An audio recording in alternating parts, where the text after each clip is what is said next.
Good afternoon everyone and welcome back to the channel. Recreational runner, helping beginners and anyone returning to running with heart rate running, low intensity, 80% of the time, 20% speed work. If you think this can help you, then like and subscribe and all the good stuff.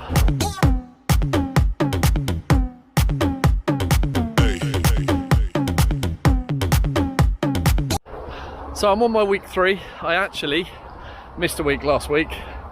I'm not calling it week 4 because I did 0 running last week. And as I'm saying to all new beginners, life happens. Life gets in the way. Various stuff happened to me last week, including being a bit under the weather. Surprise, surprise, some of you may shout.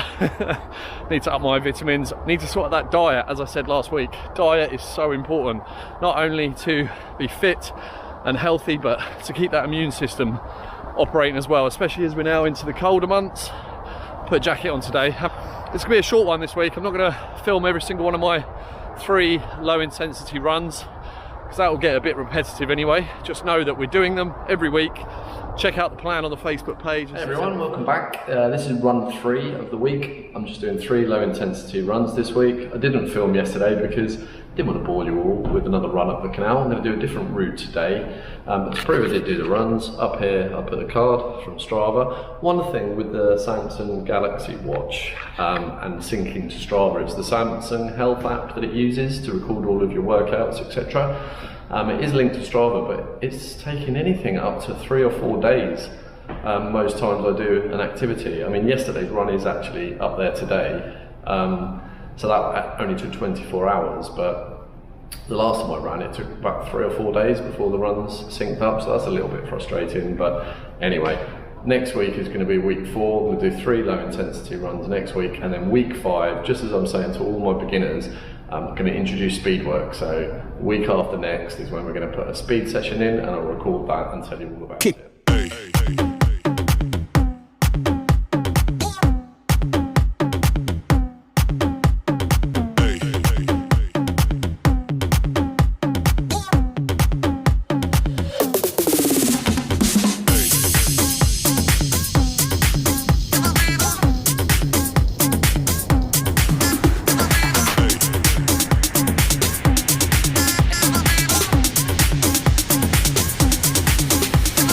Everybody shake it, baby.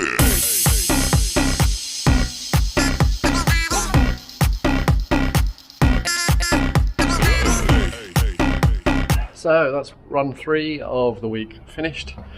Really good. I really enjoyed that. And the last 2 runs this week, yesterday's and today's, I've had to go so much faster in terms of pace to get my heart rate in the 140s and the low 150s. So already after 3 weeks, I can see the fitness coming back, the speed coming back, so that's all good. And you, if you're a beginner, if you start out walking on this plan for the first 2 weeks, you'll find probably by week 3, you'll be having to jog a lot more consistently to get to your heart rate target. So, and it's a much nicer way, as I've said, to run. It's slower, you can take in your surroundings, you can clear your headspace. It's great for mental kind of ability, or mental ability.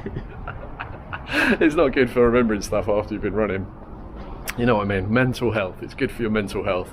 And the most important thing is it's lower impact. It's less strenuous on your body, it eases you into running and reduces that risk of injury. One final little tip I've got for you today, especially if you've only got 1 pair of running trainers and you're running in the same trainers all the time, is get yourself some of this. Dactarin Active.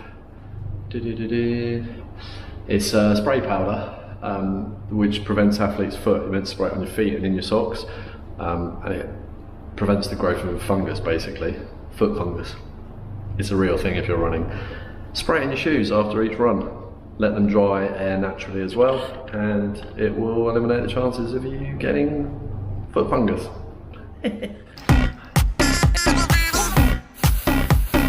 Everybody shake it.